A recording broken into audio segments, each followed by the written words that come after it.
പ്രഭാതത്തിൽ 7 മണിക്ക് എന്തുമാത്രം ജനത ഇവിടെ പരിശുദ്ധ പിതാവ് ഫ്രാൻസിസ് മാർപ്പാപ്പയ്ക്ക് അന്തിമ ഉപചാരം അർപ്പിക്കുവാൻ വേണ്ടി പ്യാസയിൽ ഉണ്ടായിരുന്നു. അതുപോലെ തന്നെ ജനങ്ങൾ നിരയായിട്ട് ഇപ്പോഴും തുടർന്നുകൊണ്ടിരിക്കുകയാണ് ഇവിടെ. അതായത് ഇന്ന് രാത്രി 12 മണി വരെയാണ് പറഞ്ഞിരിക്കുന്നത് സമയം. അതായത് വത്തിക്കാൻ സമയം 12 മണി, ഇന്ത്യൻ സമയം ഏകദേശം ഒരു 3:30 മണി വരെ പോകും. പക്ഷേ അത് ആളുകൾ കൂടുകയാണെങ്കിൽ വീണ്ടും നീട്ടാനുള്ള സാധ്യതയുണ്ടോ? വത്തിക്കാൻ അങ്ങനെ ഒരു സൂചന നൽകി ഒരുപക്ഷെ ആളുകൾ വരികയാണെങ്കിൽ ഇനിയും നീട്ടുമെന്നുള്ളത്. ഈ ഒരു കണക്കിന് പോവുകയാണെങ്കിൽ വത്തിക്കാൻ സമയം നീട്ടേണ്ടി വരുമോ? തീർച്ചയായിട്ടും ഇപ്പോഴത്തെ ജനത്തിന്റെ ഇപ്പോഴത്തെ അവസ്ഥ കണ്ടിട്ട് ഇതൊരു ജനസാഗരമായിട്ട് വത്തിക്കാൻ പ്യാസ മാറിയിരിക്കുകയാണ്. പക്ഷെ നിയമങ്ങൾ വിട്ട് മാറ്റി ജനത്തെ 12 മണിക്ക് ശേഷം കാണിക്കാൻ സാധ്യതയുണ്ടോ എന്ന് എനിക്ക് തോന്നുന്നില്ല.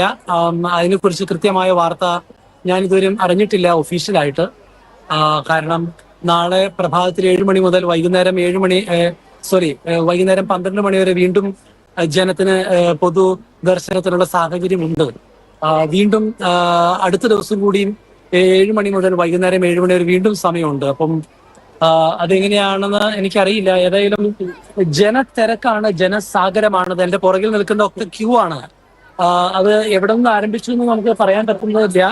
ഈ പ്യാസ മൊത്തം ഒരു റൗണ്ട് ഷേപ്പിൽ വളഞ്ഞ് വലിയ ജനാവലിയാണ്. അപ്പം എവിടെയുള്ളത് അത് തന്നെയാണ് അച്ഛാ. ഈ ജനങ്ങളുടെ തിരക്ക് അത് വിവിധ രാജ്യങ്ങളിൽ നിന്നുള്ള ജനങ്ങൾ വന്നിട്ടുണ്ടോ? അതിനെക്കുറിച്ച് അച്ഛൻ അവരുമായി സംസാരിച്ചിരുന്നോ? തീർച്ചയായിട്ടും ലോകത്തിന്റെ എല്ലാ ഭാഗങ്ങളിൽ നിന്നും ജനതകളിവിടെ വന്നിട്ടുണ്ട്. പ്രത്യേകിച്ച് തീർത്ഥാടനത്തിനായിട്ട് വന്ന പൊതുജനമുണ്ട് വിവിധങ്ങളായ രാജ്യങ്ങൾ. അതുകൂടാതെ ഫ്രാൻസിസ് മാർപ്പാപ്പയുടെ ഭൗതിക ശരീരത്തിൽ ഒരു നോക്ക് കണ്ട് പ്രാർത്ഥിക്കുവാൻ വലിയ ആഗ്രഹത്തോടു കൂടി വന്നിരിക്കുന്ന വിവിധങ്ങളായ രാജ്യങ്ങളിൽ നിന്നുള്ള ഒരുപാട് പേരുണ്ട്. അത് യൂറോപ്പിൽ നിന്നുണ്ട്, ഓസ്ട്രേലിയ, അമേരിക്ക, എല്ലാ ഭൂഖണ്ഡങ്ങളിൽ നിന്നും തന്നെയുണ്ട്.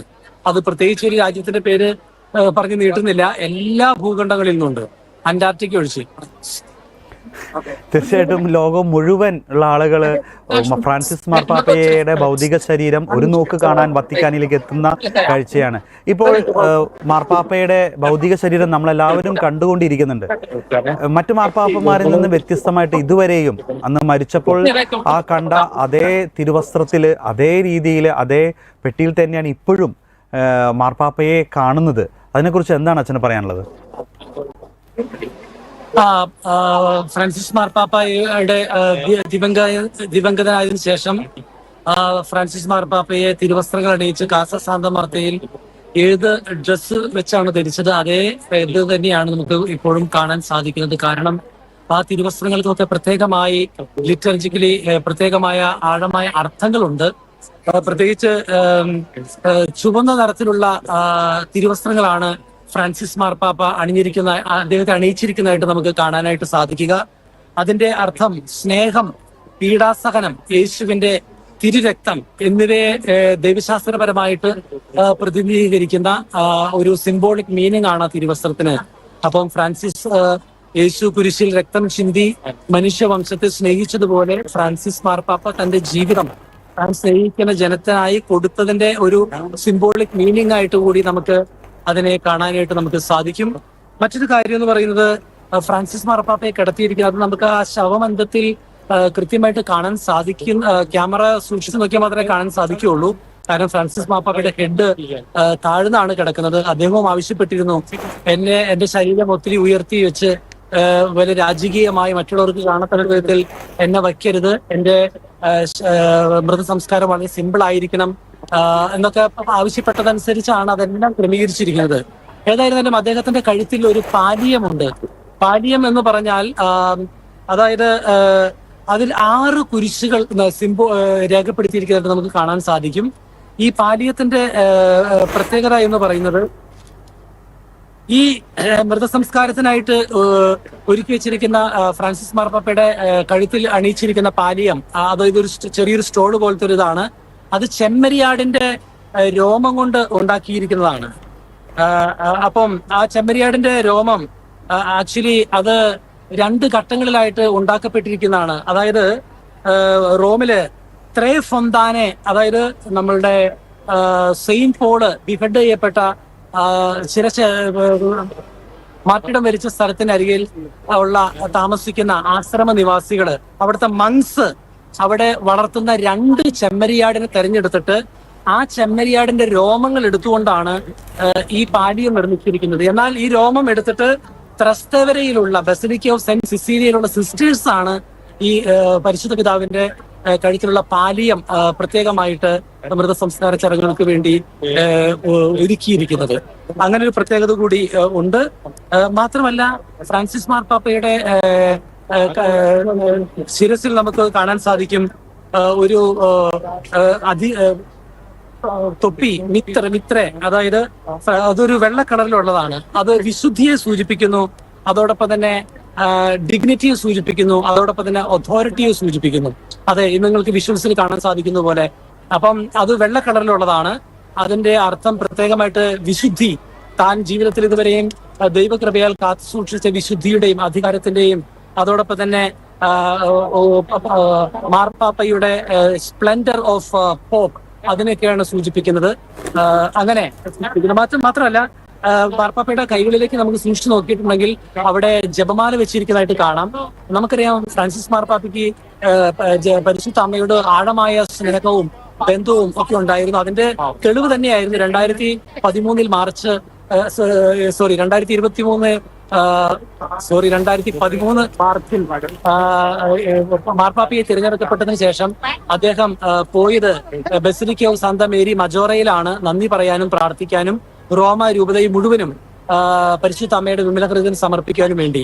മാത്രമല്ല, തന്റെ മരണശേഷം തന്നെ അടക്കം ചെയ്യേണ്ടതും ഈ ബസിലിക്കയിൽ തന്നെയാണെന്ന് ഫ്രാൻസിസ് മാർപ്പാപ്പ സൂചിപ്പിച്ചിരുന്നല്ലോ. അപ്പം മാതാവുമായിട്ടുള്ള ആഴമായ സ്നേഹബന്ധത്തെയാണ് കയ്യിലുള്ള ആ റോസറി സൂചിപ്പിക്കുന്നത്.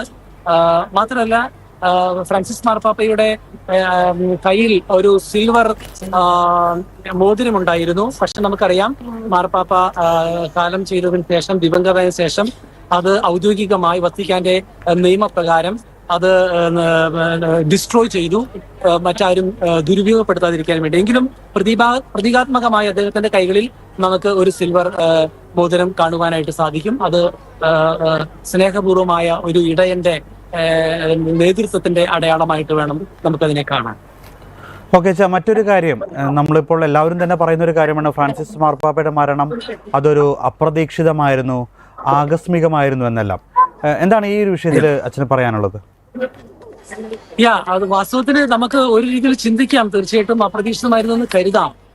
പക്ഷേ നമ്മൾ 2 രീതിയിലാണ് നോക്കി കാണേണ്ടതായിട്ടുണ്ട്. ഒന്ന്, തീർച്ചയായിട്ടും അദ്ദേഹം രോഗബാധിതനായിരുന്ന് ആ രോഗത്തിൽ നിന്ന് മെല്ലെ റിക്കവർ ചെയ്യുന്ന സാഹചര്യമായിരുന്നു. പക്ഷെ എങ്കിലും അദ്ദേഹത്തിന്റെ രോഗം വളരെ ഗൗരവമായിരുന്നു, നമുക്ക് എല്ലാവർക്കും അറിയാം. പക്ഷേ മാധ്യമങ്ങളെല്ലാം അപ്രതീക്ഷിതമായിരുന്നു എന്ന് വിവരിക്കുമ്പോഴും ഓർക്കേണ്ട ഒരു കാര്യമുണ്ട്. 2022 ജൂൺ 29 അദ്ദേഹം തന്റെ ലാസ്റ്റ് വിൽ അല്ലെങ്കിൽ അന്ത്യാഭിലാഷം കുറിച്ചുകൊണ്ട് എഴുതിയ എഴുത്തിൽ പ്രത്യേകമായിട്ട് സൂചിപ്പിച്ച ഒരു വാക്യമുണ്ട്. അത് എത്രമാത്രം മറ്റുള്ളവർ ശ്രദ്ധിച്ചു എന്ന് എനിക്കറിയില്ല.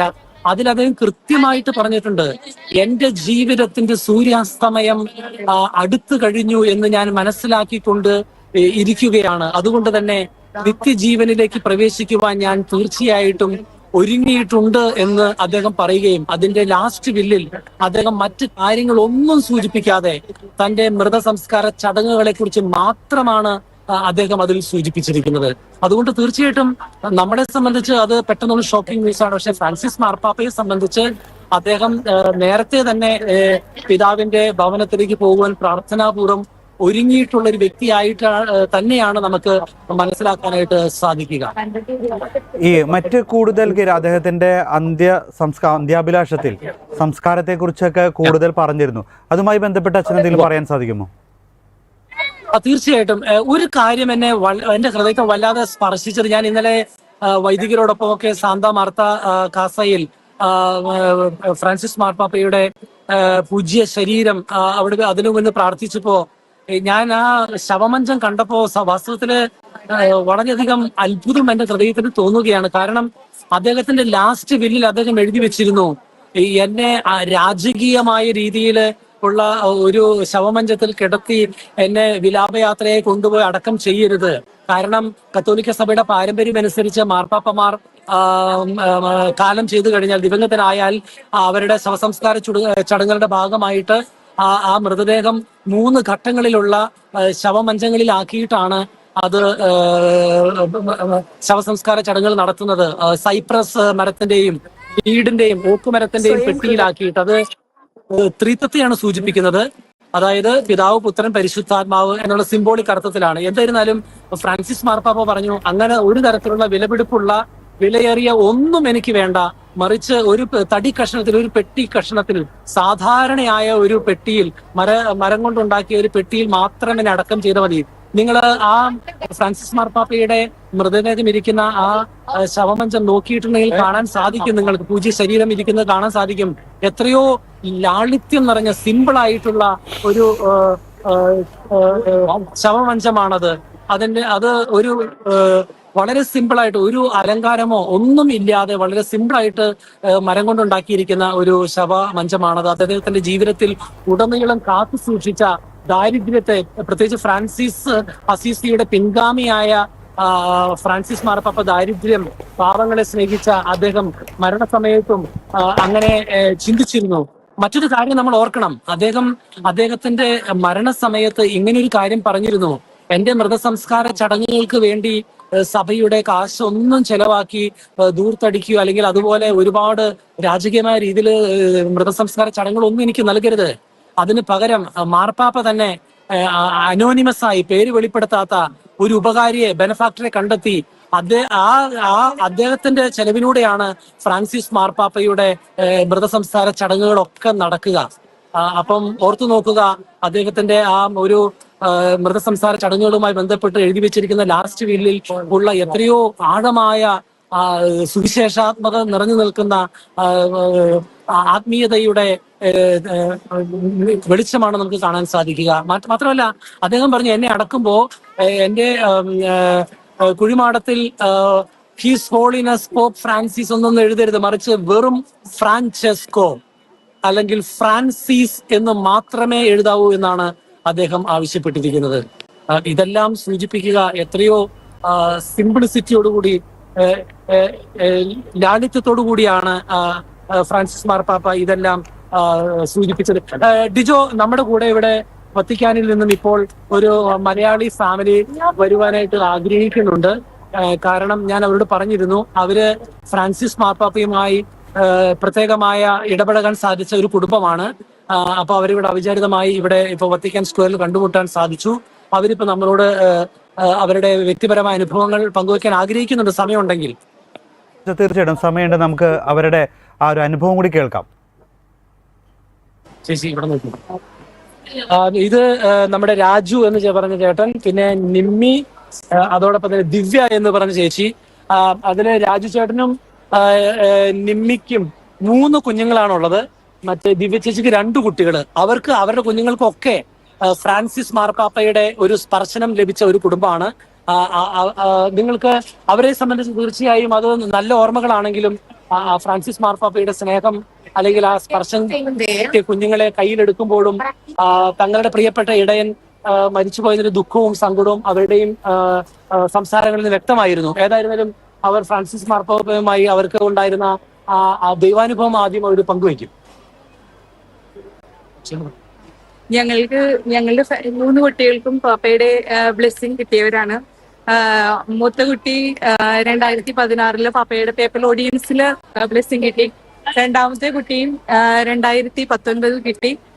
3ാമത്തെ കുട്ടി 2021 ഞങ്ങൾ കൊറോണയുടെ ആ സമയത്ത് ഇങ്ങനെ വത്തിക്കാൻ ഈസ്റ്റ് വയറിലല്ലായിരുന്നു, ചെറിയൊരു ഓപ്പൺ സ്പേസിലായിരുന്നു. അപ്പോ പാപ്പ നടന്നു വന്നിട്ടാണ് അന്ന് എല്ലാവരെയും കണ്ടിരുന്നത്.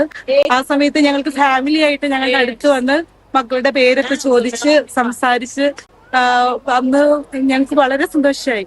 അപ്പോ എല്ലാവർക്കും ബ്ലെസ്സിങ് കിട്ടിയ ദിവസമായിരുന്നു അന്ന്. ഇവര് എല്ലാവർക്കും ബ്ലെസ്സിങ് കിട്ടിയെന്ന് പറയുമ്പോ ഇവര് പറഞ്ഞൊരു കാര്യം ഞാൻ ഓർക്കുന്നത്, ഓരോ കുഞ്ഞുണ്ടാവുമ്പോഴും ഇവര് ഫ്രാൻസിസിന്റെ അടുത്തേക്ക്, മാർപ്പാപ്പയുടെ അടുത്തേക്ക് ഓടി വരും. അങ്ങനെ ഓരോ കുഞ്ഞിന്റെ ആശീർവാദം കിട്ടി അങ്ങനെ 3 കുഞ്ഞുങ്ങൾക്കും ഫ്രാൻസിസ് മാർപ്പാപ്പയുടെ ആശീർവാദം കിട്ടിയിട്ടുണ്ട്. അച്ഛാ ഇവര് നാട്ടിൽ എവിടെയാണ് ഇവരുടെ എനിക്ക് തോന്നുന്നു ഇവര് നാട്ടില് പല സ്ഥലങ്ങളിലാണ്, പക്ഷെ ഇവിടെ റോമിൽ വത്തിക്കാനിൽ നിന്നും അധികം ദൂരമല്ലാത്ത സ്ഥലങ്ങളിൽ താമസിക്കുന്ന കുടുംബങ്ങളാണ്. ഞങ്ങളിപ്പോ ശരിക്കും പറഞ്ഞാൽ ഞങ്ങളിപ്പോ കുറച്ച് 2 വർഷമായിട്ട് കുട്ടികൾ നാട്ടിലാണ് പഠിക്കുന്നത്. അപ്പൊ എല്ലാ വെക്കേഷനിലും ഞങ്ങൾ ഇവിടെ വരും. അപ്പം എനിക്ക് തോന്നുന്നു ഞങ്ങളിപ്പോ ഈ വന്ന സമയത്ത് തന്നെ പാപ്പയുടെ മരണവും, അപ്പൊ ഈ സമയത്ത് ഞങ്ങൾക്ക് അത് കാണാനും കൂടി ഒരു ഭാഗ്യം ലഭിച്ചു. എങ്കിലും മാർപ്പാപ്പ മരിച്ചതുമായി ബന്ധപ്പെട്ട് നിങ്ങളുടെ മനസ്സിൽ തോന്നുന്ന ഒരു വികാരം എന്താണ്? പ്രത്യേകിച്ച് ഇവിടെ ഒരു നിശബ്ദതയുടെ അന്തരീക്ഷത്തിൽ ഇത്രയും ജനം തടിച്ചുകൂടി നിൽക്കുമ്പോൾ നിങ്ങളുടെ മനസ്സിൽ തോന്നുന്ന ഒരു ഫീലിങ്സ്?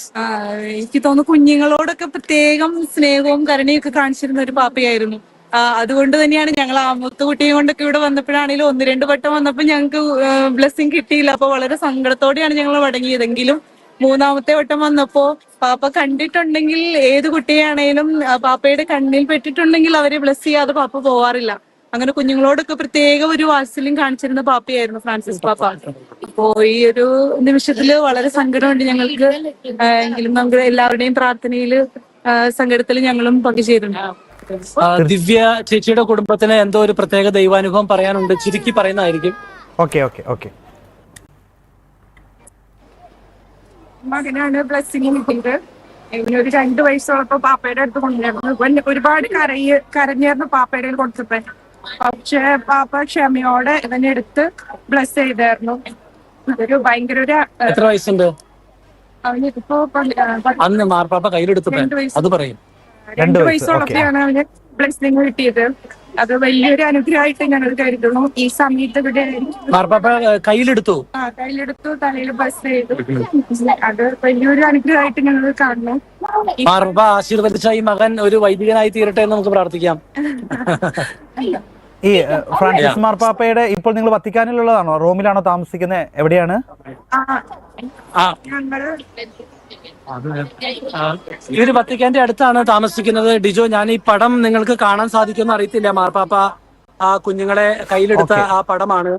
അപ്പൊ ഇവര് പറഞ്ഞിരിക്കുന്നത് ഈ കുഞ്ഞ് ഒത്തിരി കരച്ചിലായിരുന്നു, പക്ഷെ മാർപ്പാപ്പ വളരെ അത് വേറെ കുഞ്ഞാണ്. ഓക്കെ, ഏതായിരുന്നാലും ഇവരുടെ കുഞ്ഞുങ്ങൾ തന്നെയാണ് ഇവിടെ നിൽക്കുന്നവരുടെ മാർപ്പാപ്പ കയ്യിലെടുത്തതും ആശീർവദിച്ചതും. ഓക്കെ, എന്തായാലും മലയാളി കുടുംബങ്ങൾ, നിങ്ങൾ ഫ്രാൻസിസ് മാർപ്പാപ്പയെ നിങ്ങൾക്ക് നേരിട്ട് കാണാൻ സാധിച്ചു.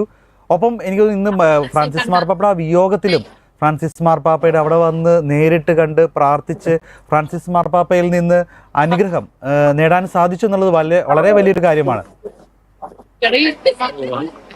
തീർച്ചയായും ഡിജോ. അപ്പൊ ഏതായാലും കുടുംബത്തിന് പ്രത്യേകമായിട്ട് നന്ദി പറയാണ് ഗുഡ്നസ് ടെലിവിഷന്റെ പേരിൽ ഈ ദൈവാനുഭവങ്ങൾ പങ്കുവെച്ചതിന്. എനിക്ക് തോന്നുന്നു അച്ഛാ, ഒരുപാട് മലയാളി കുടുംബങ്ങൾ ഇപ്പോൾ അവിടെ വത്തിക്കാനിലുണ്ട് അല്ലേ? അച്ഛന് ഇപ്പോൾ ഓൾറെഡി കാണാനൊക്കെ അച്ഛന്റെ കൂടെയൊക്കെ ആ ഭാഗത്ത് കാണാം അല്ലേ? മലയാളി കുടുംബങ്ങളുണ്ട് തീർച്ചയായും. പക്ഷെ അതോടൊപ്പം തന്നെ എല്ലാ രാജ്യങ്ങളിൽ നിന്നും എല്ലാ സ്ഥലങ്ങളിൽ നിന്നുള്ള വിവിധങ്ങളായ വ്യക്തികളെ നമുക്കിവിടെ കാണാൻ സാധിക്കും.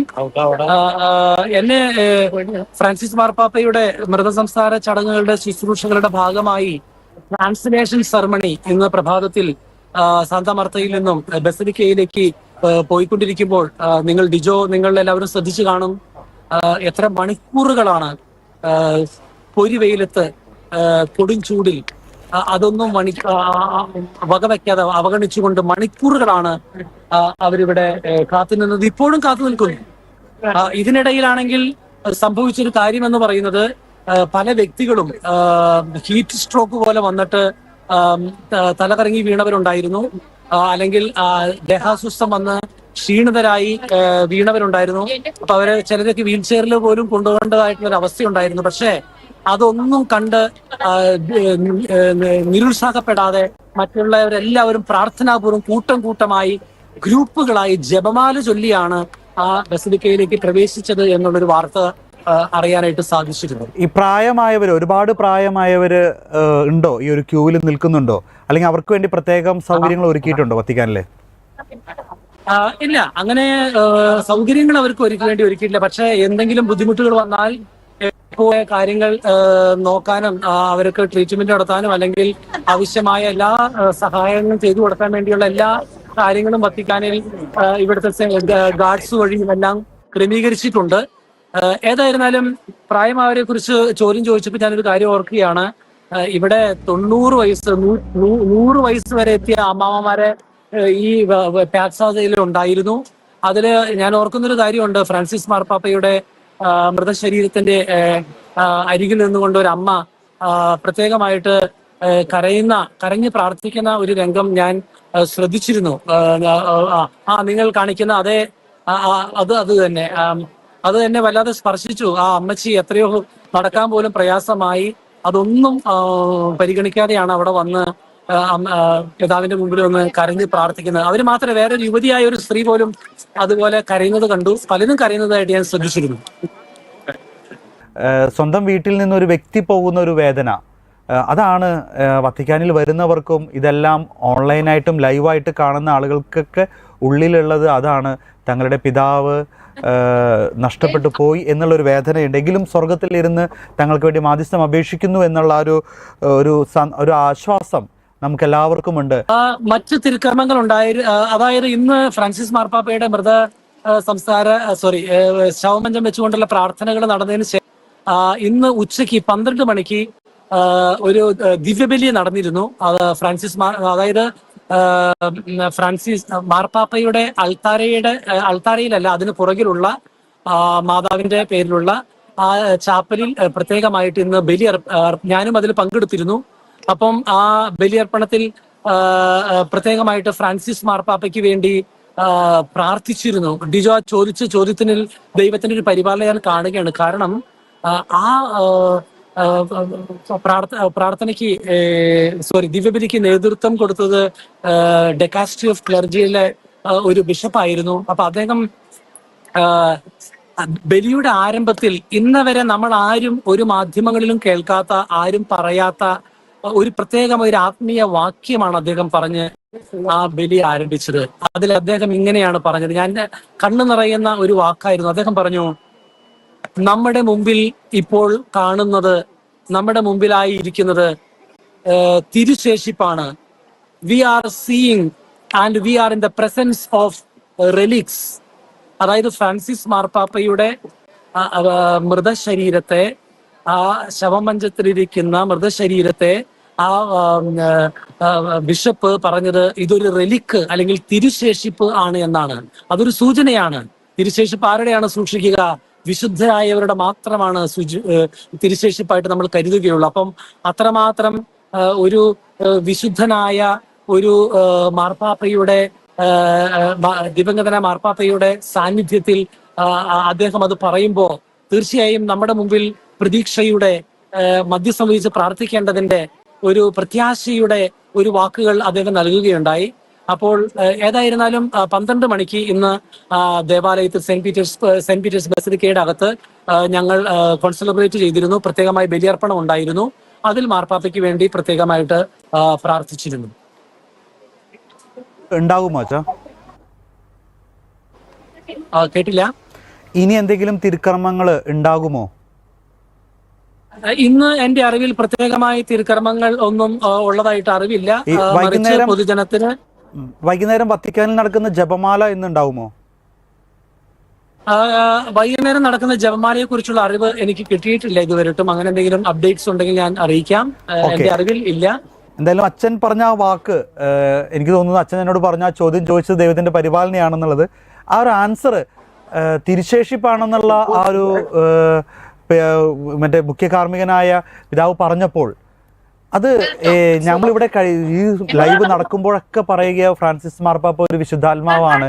ലോകം മുഴുവൻ പറയുന്നത് അത് തന്നെയാണ്.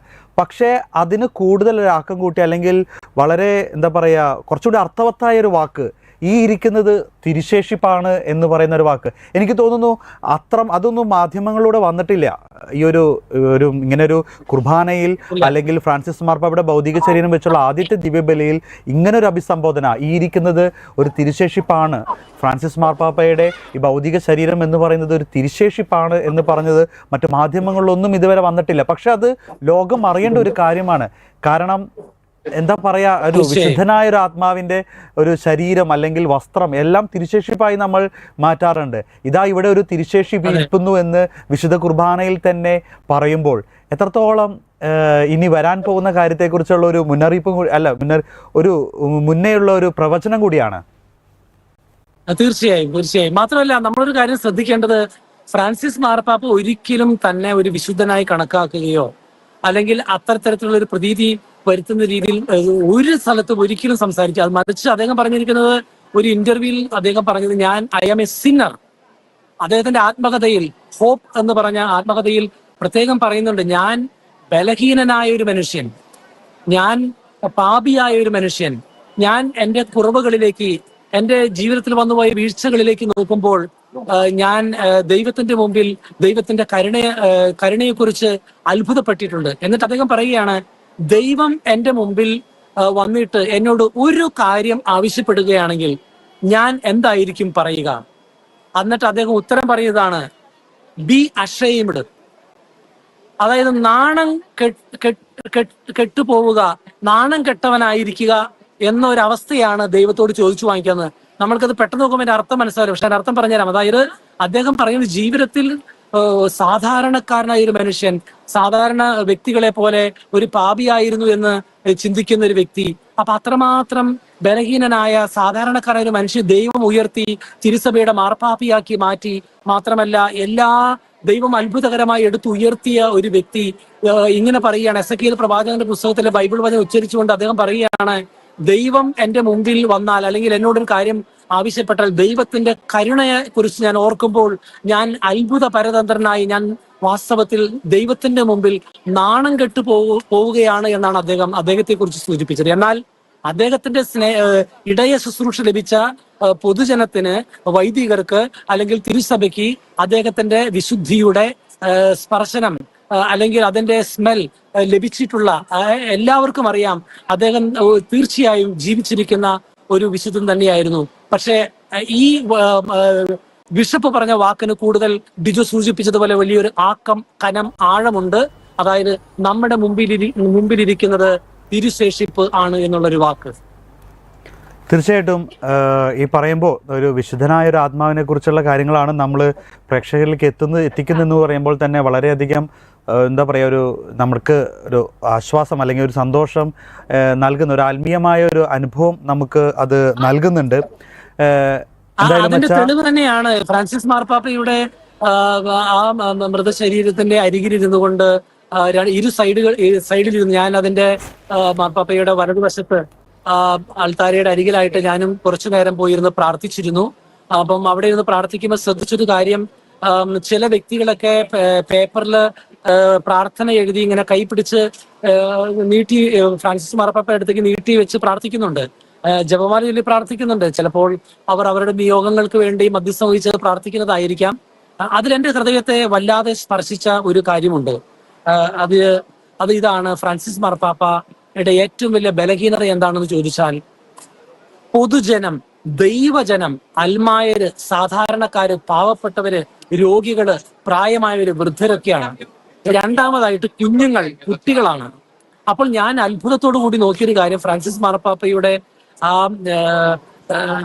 അന്തിമോപചാരം അർപ്പിക്കുവാൻ വേണ്ടി ബസിലിക്കയിലേക്ക് ലക്ഷങ്ങൾ, 10,000-കണക്കിന് ആൾക്കാർ വന്നുകൊണ്ടിരിക്കുമ്പോൾ പെട്ടെന്ന് ആ മൃതശരീരത്തിന്റെ അടുത്തിലേക്ക് ഒരു കൊച്ചു കുഞ്ഞ് വളരെ സ്പോണ്ടേനിയസ് ആയിട്ട് അവിടേക്ക് വരികയുണ്ടായി, ഫ്രാൻസിസ് മാർപ്പാപ്പയുടെ ചിത്രം കയ്യിൽ പിടിച്ചിട്ട്.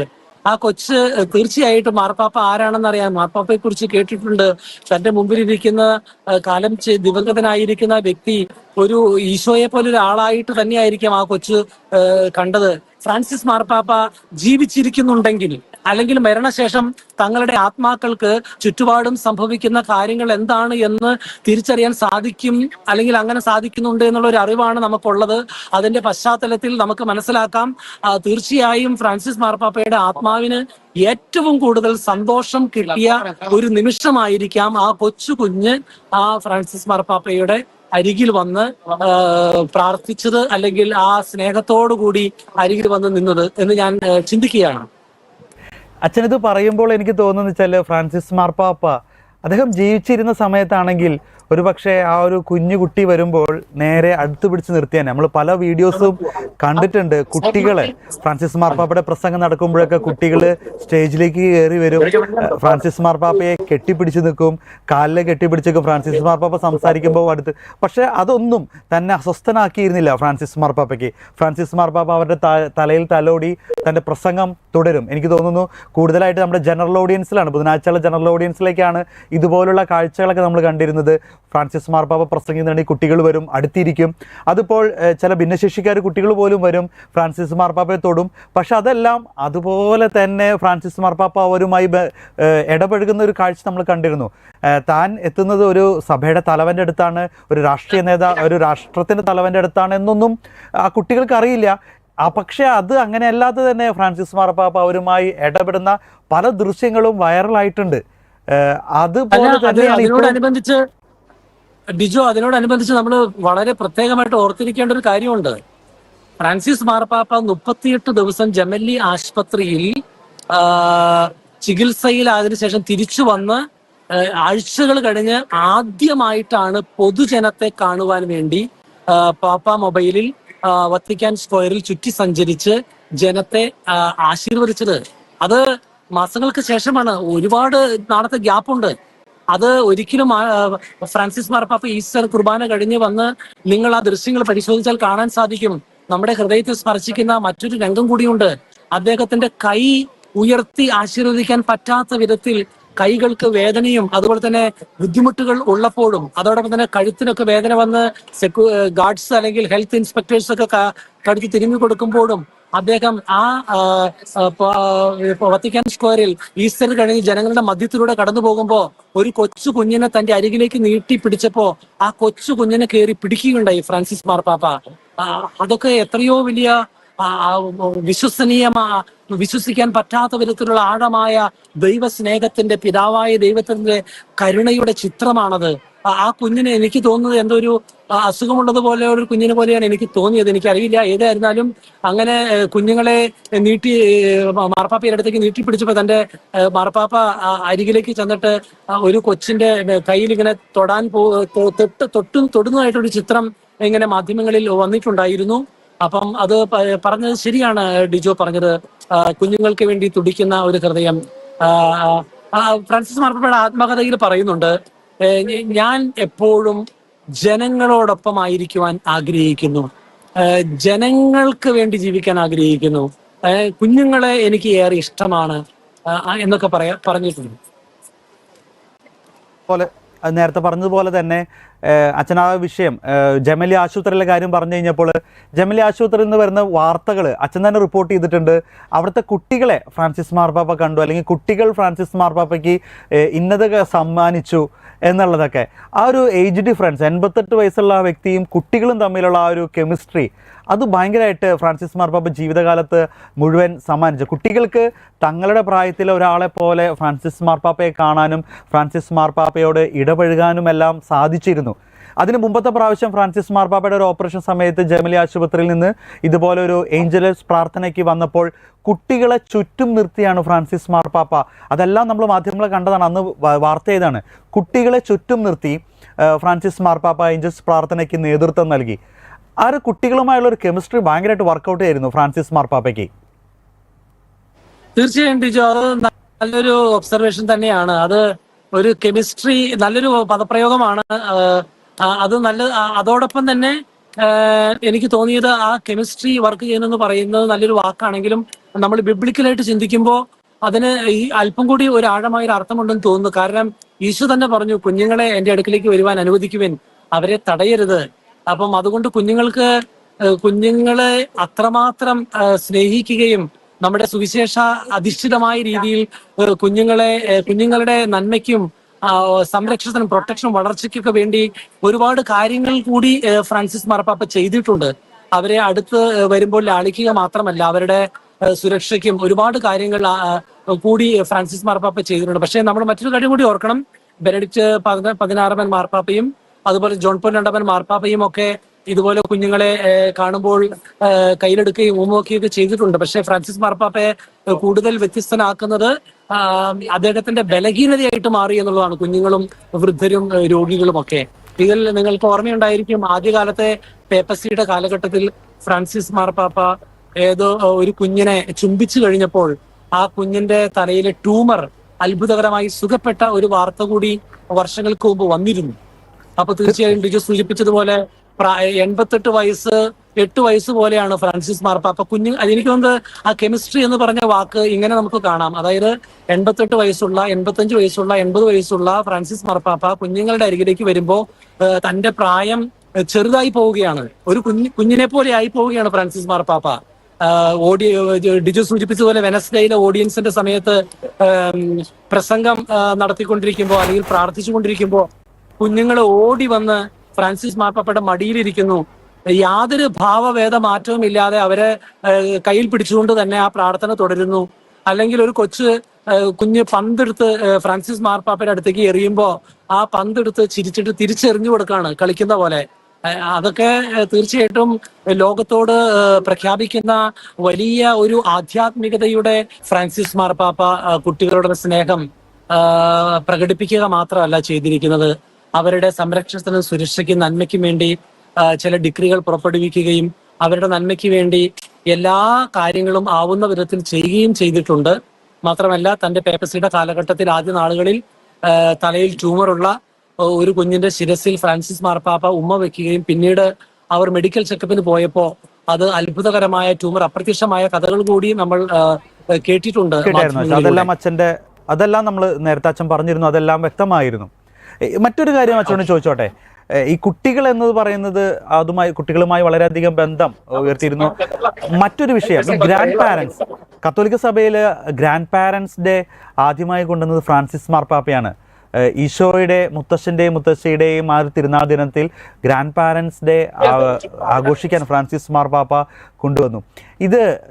ഇതും ഒരു കണക്ഷൻ ഉണ്ട്. കുട്ടികളെ സംബന്ധിച്ചോളം അവരുടെ മുത്തശ്ശനും മുത്തശ്ശിയുമാണ്. അവരെയും കൂടി കാണാൻ അവർക്കും വേണ്ടി ഒരു ദിവസം, ആ ദിവസങ്ങൾ മുത്തശ്ശന്മാരോടും പ്രായമായവരോടൊപ്പം ഫ്രാൻസിസ് മാർപ്പാപ്പ ചെലവഴിക്കുകയാണ്. അപ്പോൾ അങ്ങനെ രണ്ട് എക്സ്ട്രീമിലുള്ള ആളുകളെയും ഒരുപോലെ കൊണ്ട് നടന്ന ഒരു പാപ്പ അല്ലേ? തീർച്ചയായും. നമുക്കറിയാം, ജോൺ പോൾ രണ്ടാമൻ മാർപ്പാപ്പയാണ് വേൾഡ് യൂത്ത് ഡേ പ്രഖ്യാപിച്ചത്. അത് പാരമ്പര്യമായി തുടർന്നു വരുന്നു. അപ്പം അതോടൊപ്പം തന്നെ ഫ്രാൻസിസ് മാർപ്പാപ്പയുടെ കാലഘട്ടത്തിലാണ് വൃദ്ധർക്ക് വേണ്ടിയിട്ട് ഫ്രാൻസിസ് മാർപ്പാപ്പ ഇന്റർനാഷണൽ എൽഡർലി ഡേ വത്തിക്കാനിൽ എല്ലാ വർഷവും ആഘോഷിച്ചു വരുന്നത്. അതിന്റെ ആദ്യത്തെ വർഷത്തെ ആഘോഷത്തിൽ പങ്കെടുക്കാനുള്ള ഭാഗ്യം ദൈവം എനിക്കും തന്നിരുന്നു. ഞാൻ അന്ന് ശ്രദ്ധിച്ച കാര്യമുണ്ട്. പിന്നീടും അങ്ങനെയുള്ള ആഘോഷങ്ങളിൽ പങ്കെടുക്കുമ്പോൾ ശ്രദ്ധിച്ചൊരു കാര്യം, പ്രായമായിട്ടുള്ള വ്യക്തികള് ഒരുപാട് പേര് ഇങ്ങനെയുള്ള കാര്യങ്ങളിൽ കോൺഫറൻസിൽ പങ്കെടുക്കാനായിട്ട് വന്നിട്ടുണ്ടായിരുന്നു. മാത്രമല്ല ഡിജോ, നിങ്ങൾ മാധ്യമങ്ങളിലൂടെ ശ്രദ്ധിച്ചു കാണും, വെനസ്ഡേ ഓഡിയൻസിൽ നടക്കുമ്പോൾ അല്ലെങ്കിൽ പ്രത്യേകമായ പ്രോഗ്രാമുകൾ വത്തിക്കാനിൽ ഓഡിയൻസുമായി ബന്ധപ്പെട്ടൊക്കെ നടക്കുമ്പോൾ ഫ്രാൻസിസ് മാർപ്പാപ്പ ആദ്യമായിട്ട് കാണാനായിട്ട് പോകുന്നത് രോഗികളെ അല്ലെങ്കിൽ വീൽ ചെയറിൽ ഇരിക്കുന്നവരെ, ഏറെ പേരും വൃദ്ധരായിട്ടുള്ളവരാണ്. അപ്പോ അവരുടെ നിസ്സഹായാവസ്ഥ അല്ലെങ്കിൽ അവർക്ക് സമൂഹത്തിൽ കുടുംബത്തിൽ ലഭിക്കാതെ പോകുന്ന ആ ഒരു സ്ഥാനം തിരികെ കൊണ്ടുവരുവാൻ വേണ്ടി ഫ്രാൻസിസ് മാർപ്പാപ്പ പറയുമ്പോൾ നമ്മൾ ഒരു കാര്യം മനസ്സിലാക്കേണ്ടതുണ്ട്. കാരണം ഫ്രാൻസിസ് മാർപ്പാപ്പയുടെ ജീവിതത്തിൽ തന്റെ വിശ്വാസത്തിന്റെ ബാലപാഠങ്ങൾ താൻ പഠിച്ചത് തന്റെ അമ്മൂമ്മയിൽ നിന്നാണ്. റോസ എന്നറിയപ്പെടുന്ന സിഞ്ഞോറ തന്റെ അമ്മൂമ്മയിൽ നിന്നാണെന്ന് ഫ്രാൻസിസ് മാർപ്പാപ്പ പ്രത്യേകമായിട്ട് ആത്മകഥയിൽ വ്യക്തമാക്കിയിട്ടുണ്ട്. എന്നിട്ട് അദ്ദേഹം പറയുകയാണ്, എന്റെ അമ്മാമ്മയുടെ അരികിൽ നിന്നാണ് ഞാൻ വിശ്വാസത്തിന്റെയും സുഹൃതങ്ങളുടെയും ബാലപാഠങ്ങൾ പഠിച്ചത്.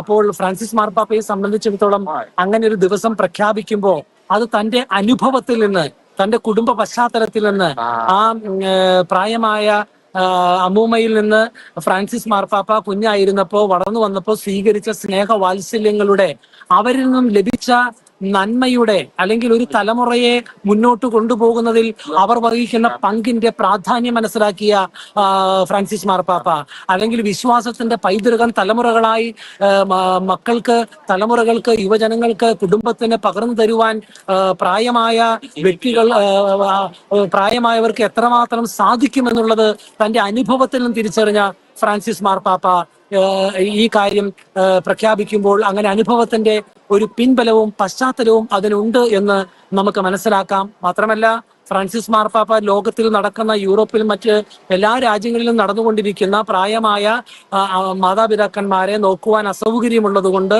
വൃദ്ധമന്ദിരങ്ങളിൽ കൊണ്ടുവന്നാക്കുന്ന, അല്ലെങ്കിൽ പല രീതിയിലും അവരെ നോക്കുവാൻ ബുദ്ധിമുട്ടുള്ളതൊക്കെ, ഇങ്ങനെ പല രീതിയിലുള്ള കാര്യങ്ങൾ ഒരു ഇടയൻ എന്ന നിലയിൽ, ഒരു പാസ്റ്റർ എന്ന നിലയിൽ ഫ്രാൻസിസ് മാർപ്പാപ്പ മനസ്സിലാക്കിയിട്ടുണ്ട്. അപ്പൊ അങ്ങനെ ഒരു ദിവസം പ്രഖ്യാപിച്ച് അവർക്ക് വേണ്ടി പ്രാർത്ഥിക്കുവാനും അവരെ ആദരിക്കുവാനും അവരിലുള്ള സുഹൃതങ്ങളും നന്മകളും പുണ്യങ്ങളും തലമുറകളിലേക്ക് കൈമാറ്റം ചെയ്യപ്പെടേണ്ട ആവശ്യകതയെക്കുറിച്ച് ബോധ്യപ്പെടുത്തുവാനും വേണ്ടി കൂടിയായിരിക്കാം തന്റെ അനുഭവത്തിൽ നിന്നും ഇങ്ങനെ ഒരു ദിവസം ഫ്രാൻസിസ് മാർപ്പാപ്പ പ്രഖ്യാപിച്ചിരിക്കുന്നത്.